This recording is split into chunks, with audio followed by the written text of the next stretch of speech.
At the outset, I appreciate the initiative of the Niti Aayog for convening this national workshop on innovative agriculture as a part of Azadi Ka Amrit Mahotsav and for highlighting the natural farming issue here. After the Green Revolution in the last few decades, there has been quantitative increase in the production of food grains. Now, there is a need for qualitative leap to keep our society healthy by reducing our dependence on usage of synthetic chemicals in agriculture. In fact, this is one of the dire needs currently being faced by our society. We regard natural farming as a critical innovation for improving the livelihoods of our farmers and also for protecting the food and nutrition security of all our citizens, avoiding chemical intake through our food, and most importantly, regenerating soil, enhancing water conservation, and a wide range of eco-friendly benefits. All these are part and parcel of natural farming. I'm happy to inform you that the government of Andhra Pradesh is at the forefront of this new evergreen revolution to secure the lives of the present generations and, more importantly, the lives and livelihood of our future generations. In fact, in 2021-22, we have enrolled 630,000 farmers cultivating an area of 290,000 hectares into natural farming. This program is at present being implemented in 3,009 out of 10,778 Raitu Bharosa Kendras that we have in every rural area of the state, wherein you have agrarian activity. In fact, this 290,000 hectares covering almost 5% of the cultivable land of approximately 64 lakh hectares that is present in the state of Andhra Pradesh. We are not resting on these achievements and have set very ambitious targets for ourselves, as we are aware that this is only 5% of the area that is covered so far in the state. This journey into natural farming, it is a 3 to 5 year journey for each of these farmers to convert his entire farmland from chemical agriculture to natural farming. While we support the farmers through this journey of these 3 years, we are not looking at sudden withdrawal of chemical fertilizers by farmers. It is a voluntary decision by each of this farmer, and our support to them is to make this transition gradual and as smooth as possible, as we are aware that this journey is 3 to 5 years that the farmer would take. I would like to highlight as to how we are providing comprehensive hand-holding support to each of these farmers in the state to improve their livelihoods in a sustainable manner. In general, farmers' welfare is the central theme of our government. The critical innovation in making this possible has been the institution of Raitu Bharosa Kendras, that we popularly call them as RBKs.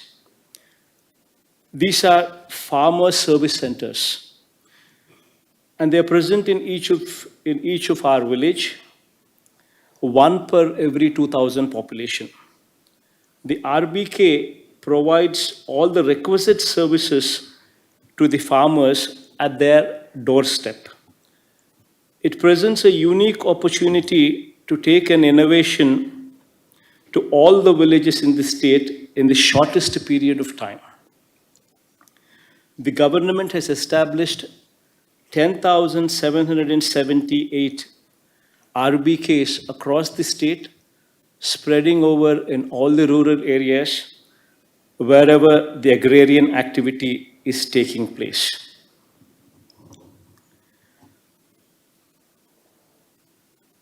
RBK is an integration of agri-input shop, including exclusive custom hiring center for natural farming inputs as well.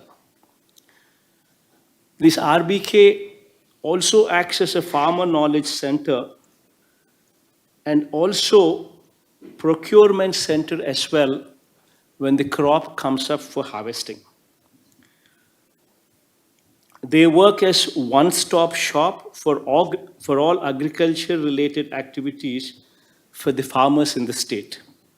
That includes supply of quality inputs such as seeds, fertilizers, and pesticides, as well as natural farming inputs, so as to remove the spurious element from the society. E-crop booking is also one of the features of the RBK. Facilitation of different government schemes and services, connecting it to the e-crop booking done in that village is also one of the features. Trainings and capacity buildings of the farmers on the latest agricultural practices and technologies are also inbuilt in the RBK platform. The RBKs therefore offer a plethora of services at the farmer's doorstep. They are networked with different quality testing labs to enable seamless service delivery to the farmers. They are also the procurement centers for agriculture commodities as well. Each RBK has one technically qualified person called the village agricultural assistant. He or she is either a graduate or a diploma holder in agriculture or horticulture to assist the farmers. We also have a banking correspondent in each of these RBKs to enable the farmer to access all banking services at the RBK level itself. In order to disseminate knowledge effectively, the village agricultural assistant conduct farmer fields schools called Polambadi. These field schools called Polambadi, they help the farmers in taking optimal decisions to reduce the cost of cultivation and improve the yields by adopting environment-friendly, good agronomic practices. The active involvement of farmers in the programs of the government is further facilitated by the setting up of agri-advisory boards at the RBK level, at the mandal level, and as well as at the district level as well, to discuss about the effective implementation of crop planning and monitoring of various activities at the RBK level. In fact, a total of 80,359 progressive and experienced farmers were made members of the agri-advisory boards in the state, where voices of the farmers has been the central theme considered for the various agricultural policies that we've come out with. Another important service to the farmers through the RBKs is the e-crop booking, as I had emphasized earlier, which is aimed to digitally register all the crops, varieties grown by the actual cultivators in all the land parcels for all the crop seasons in that particular village, more importantly. E-crop is a single source of truth to extend benefit to cultivators for all the schemes like YSR Sunnavadi Pantarunalu, which is nothing but zero interest crop loans, Dr. YSR free crop insurance scheme, input subsidy to the actual cultivators, and procurement of agricultural produce at the MSP.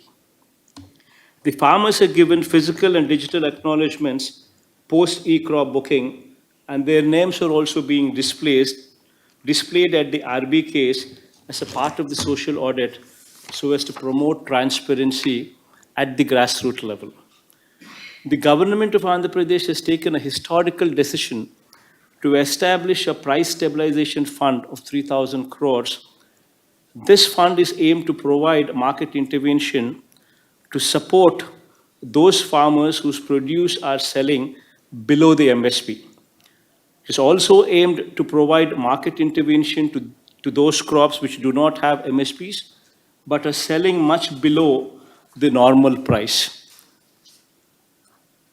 Considering the fact that we have 50% of the farmers owning less than half hectare in the state of Andhra Pradesh, and 70% of the farmers owning less than 1 hectare in the state of Andhra Pradesh, our government has been hand-holding our farmers through YSR Raitu Bharosa / PM Kisan by providing financial assistance of rupees 13,500 rupees to every farmer to meet the input production costs, covering almost 50 to 80% of the production costs for almost 80% of the crops for these marginal farmers. We are also providing 9 hours of quality power during the daytime itself, free of cost to the farmers, among the many initiatives that the government of Andhra Pradesh has taken to support our farmers. Now, coming to the promotion of natural farming within the state of Andhra Pradesh, I would like to list out a few of the important ones. We are aware that the conversion of a farmer who is practicing chemical agriculture for the past 30 to 50 years to completely give up chemicals and move to natural farming is not an easy task, and it is not an easy ask. At the same time, we are convinced that this is the most important transformation in agriculture, and it should be done in a phased manner. And with the full support of scientific institutions and scientists from across the country and from outside as well. The approach is to move with the pace of the farmer. It's purely voluntary and also gradual in process. The state government has set up a separate department for natural farming within the agricultural department to take up the program to all the villages in the state with the help of RBKs in each village.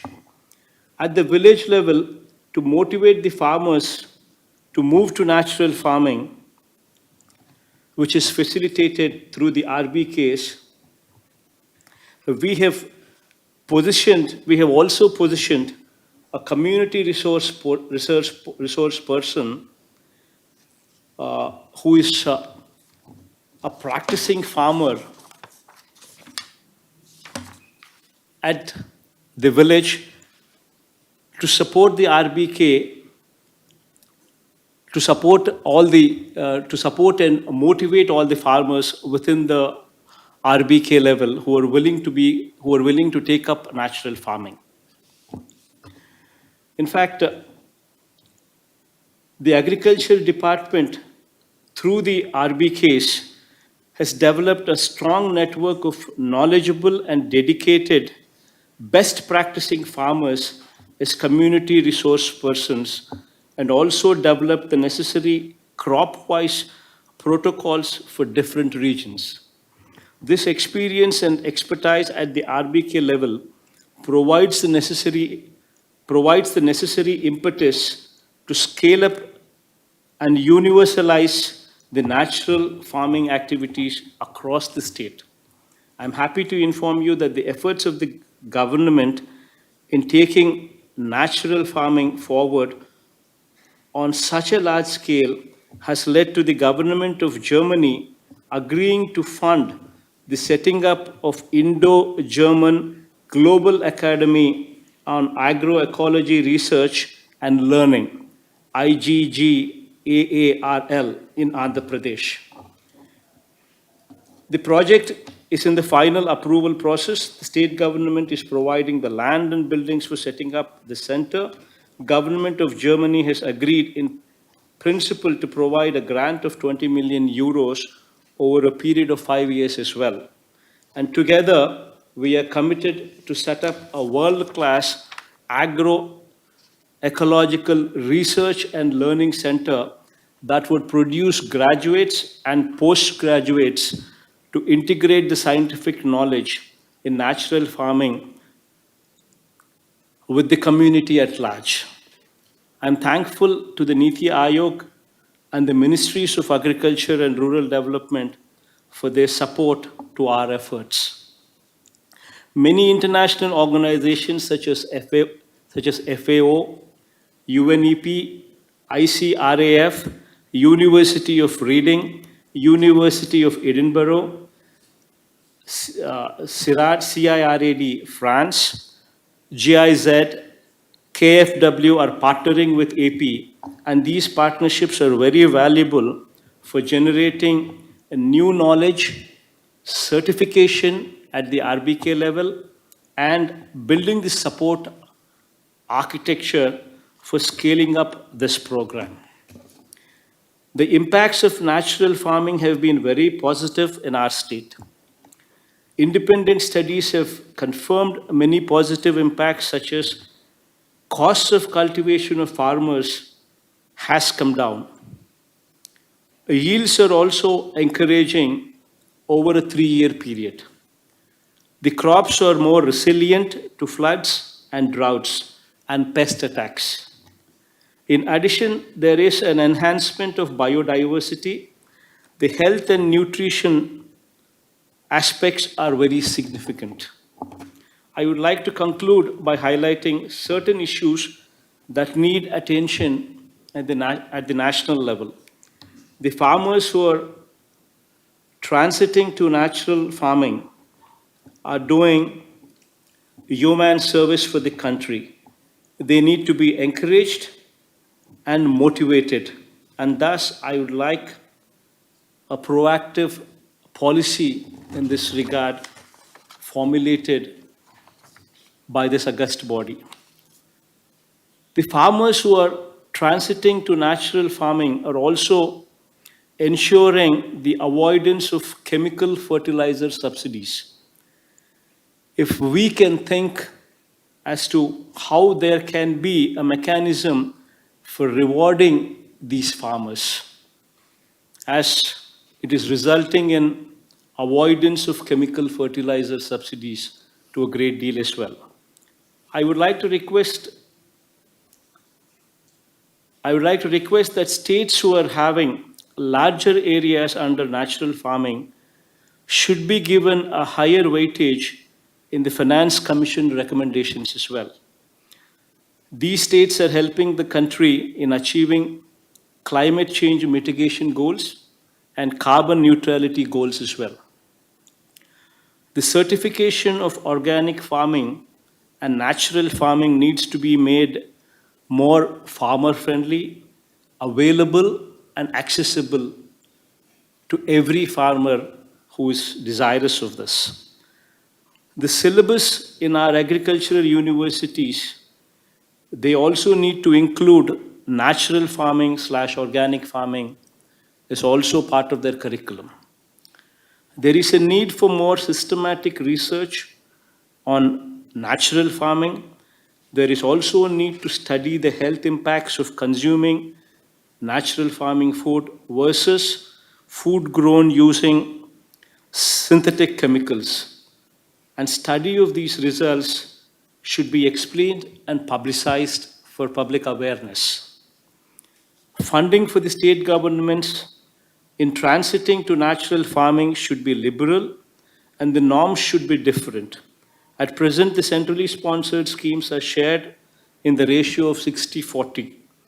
But I would strongly recommend, given the importance of natural farming to the whole country, especially the next generation, the funding should be 90-10 at least. The avoided fertilizer subsidy in the years to come will be several times more than the money invested in transition into natural farming.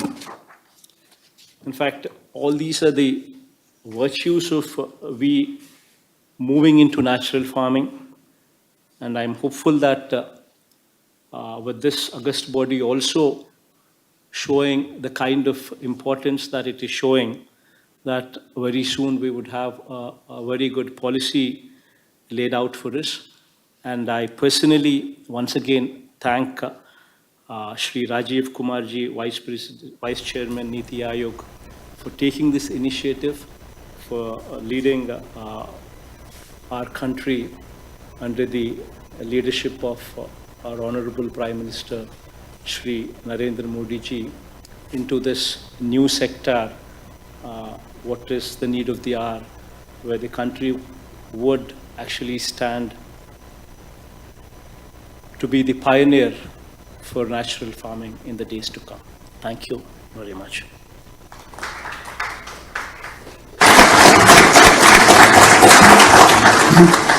Thank you so much, Mr. Jagannath Reddy. Thank you very much, the Honorable Chief Minister of Andhra.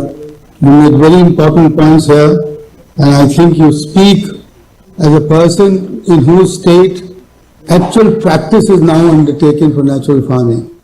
आपने एक अलग विभाग बना दिया है प्राकृतिक खेती के लिए, बहुत बड़ी बात है। और मैं आपका खुद आपके स्टेट में, मैं जो आपके आरबी केस है, मैं श्री विजय कुमार साहब के साथ उनको देख के आया हूँ कि कितना ज़्यादा वो किसानों की मदद कर रहे हैं।